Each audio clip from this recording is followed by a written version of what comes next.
Greetings again, fellow book lovers. It's time for another edition of Shelf Life Book Reviews Online, where I present to you a book I've read, reviewed, and recommend. And today's book is Guns Across the River by Sam Wiebe. This is published by Harbor Publishing. It retails for $18.95 in the United States, $24.95 in Canada, and it is 294 pages long. Sam Wiebe is definitely becoming a very prominent Canadian mystery thriller writer. His Dave Wakeland series has become bestsellers not only in Canada but internationally as well. And Dave Wakeland has gone through a lot of transitions during his life.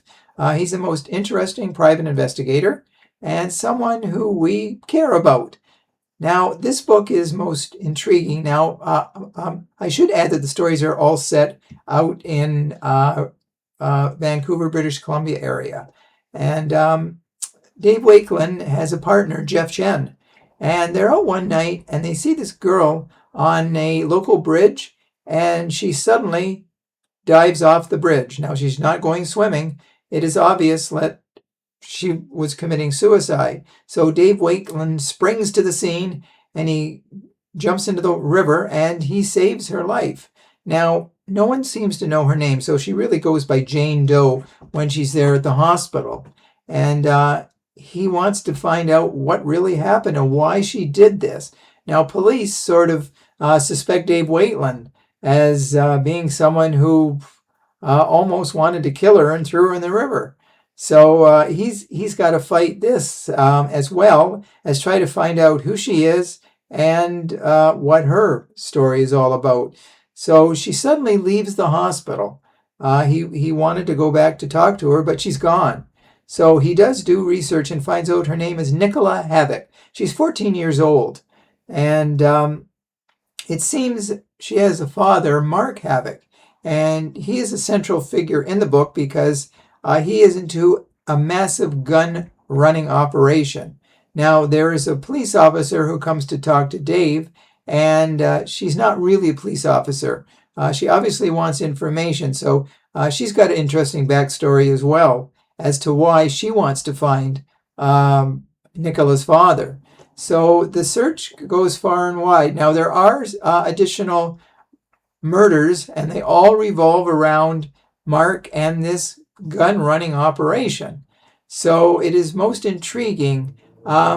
Dave does come up and find Nicola, and he does take her in, and she trusts him.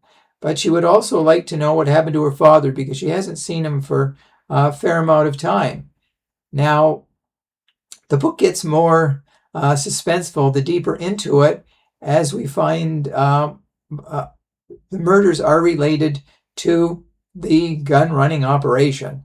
And Dave finds his life in danger, and Nicola is a target because people figure if they can get to her, they can get to her father, and then the guns. So every page of the book is filled with a little bit more intrigue. Now, Dave has a girlfriend who he's very serious about, and it seems they may have a walk down the aisle. But there are some very shocking revelations, and the book ends. I cannot say how it ends, but it sets the stage for,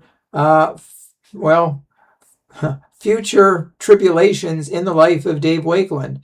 So if book 6 is, I would call it one of the best of the series. Now, I haven't read them all. I think I've read 3 of the 6, but I've heard other reviews of the other books, and they are definitely exceptional. So if you're looking for a great Canadian crime writer, Sam Wiebe is definitely a book you should add to your must-read list. So if you do purchase it, drop me a line. Let me know if you do agree with my review. So I thank you for watching. I'll be back again very soon with another first-rate book. And until then, as I always say, stay safe, stay healthy, stay in touch, and I will see you at the bookstore. Bye for now.